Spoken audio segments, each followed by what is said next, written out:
Are you struggling to find a home or investment property when you're searching by yourself? Here are 7 tips that may help you to buy property faster from 100,000 properties currently available in the market in Australia. Hey, it's Shuai here from Avocado Wealth, where we'll help you to grow your family wealth with the right property at the right price. In this video, I'm going to share with you 7 tips that I personally use as a buyer's agent to help my buyer to buy the very home or investment property. Okay, let's jump into it. Tip number 1. Set your criteria clearly and stick with it. For example, are you buying a home or investment? What is your budget?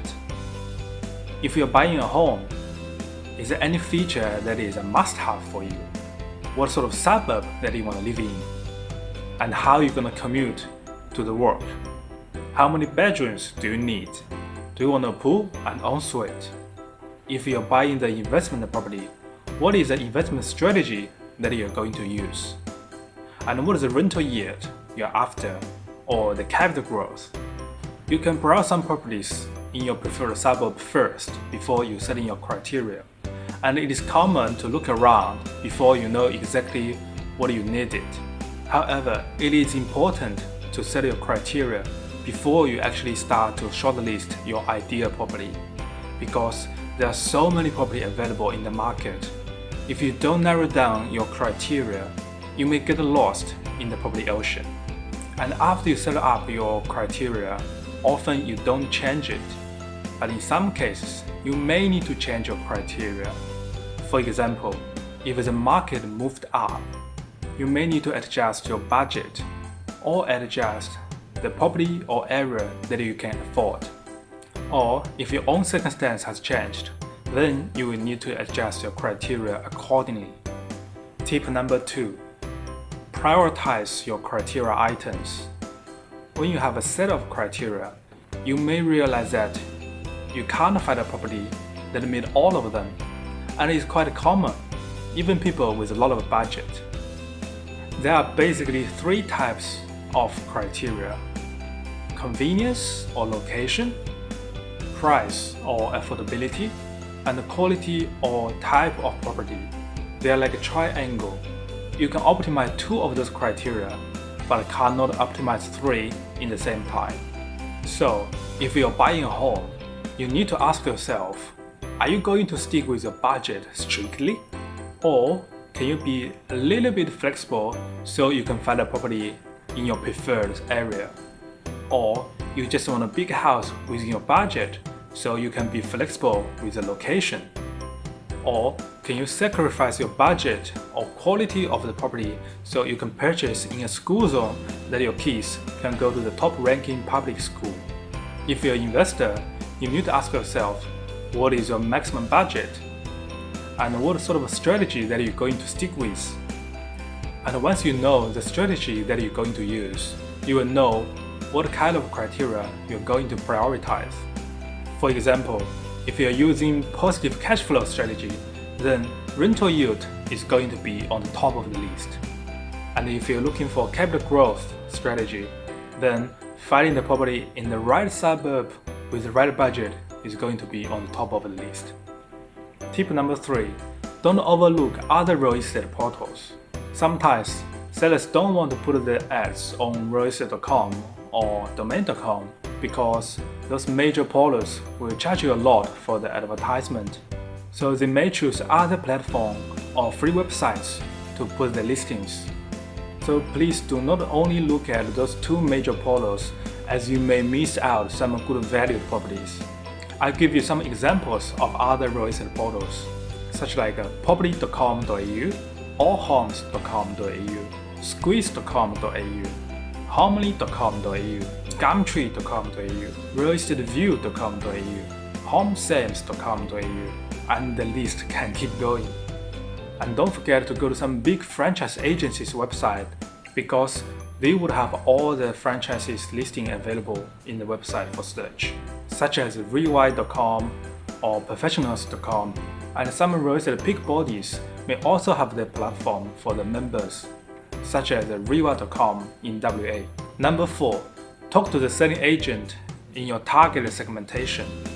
If you have done some search and know exactly what you're looking for, then you can ask the selling agent in the area who is specialized in your targeted property. For example, if you're looking for a 2-bed apartment in the Sydney CBD and the price range is about 1.4 million, you can use Realestate.com or Domain.com to find the agent in Sydney CBD who has sold many properties in the price range. Say you found 3 agents in that area. For agent A, his median sold price was 1.8, agent B was 1.4, and agent C was $900,000. Then you know agent B is the first agent you should go to because he's more likely to have the property to meet your criteria. Number 5. Use keywords wisely. Almost every website would provide an option to put some keywords to narrow down your search. And don't underestimate it. If you use this function wisely, you may find your ideal property very soon. For example, if you're a home buyer looking for a 2-story home with a pool, then you can put keywords pool or 2-story there to narrow down your search. And if you're an investor, you can use the keyword function to find the positive cash flow property or discounted property according to your strategy. Say, if you want to find a discounted property, then you need to understand why people would like to sell property at a discount.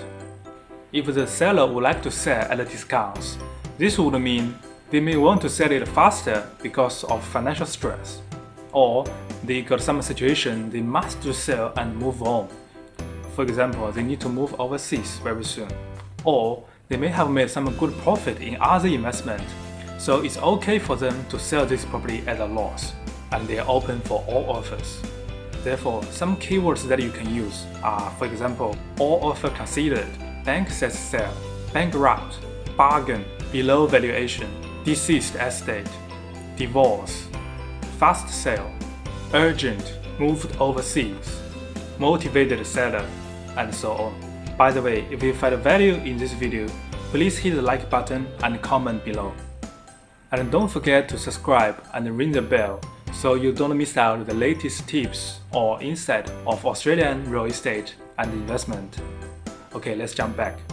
Number 6. Visit the street before home open. If you have found a potential ideal property, you can visit the street before home open, so you may get some good idea of the location and find out if this location is going to be a good fit for your purpose. This would help you to understand if it is worth to attend the home open on a Saturday, because the home open window is normally 30 minutes and you have to be on time with that, which is not flexible. And if you missed out, you may need to wait another week.